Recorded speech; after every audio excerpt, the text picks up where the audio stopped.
Assalamu alaikum everyone. Hope you are well and doing great with my channel.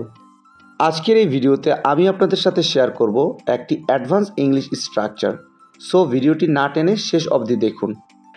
আমার খাওয়ার সময় ছিল, তার যাওয়ার সময় ছিল, তাদের ঘুমানোর সময় ছিল, আমাদের পড়ার সময় ছিল।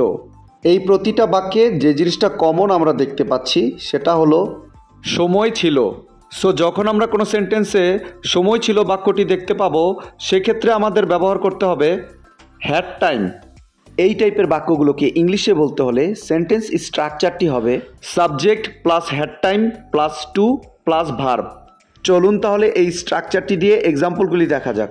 আমার খাওয়ার সময় ছিল, I had time to eat, I had time to eat. তার যাওয়ার সময় ছিল, she had time to go, she had time to গো।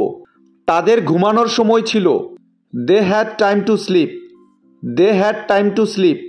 আমাদের পড়ার সময় ছিল, we had time to read, we had time to read.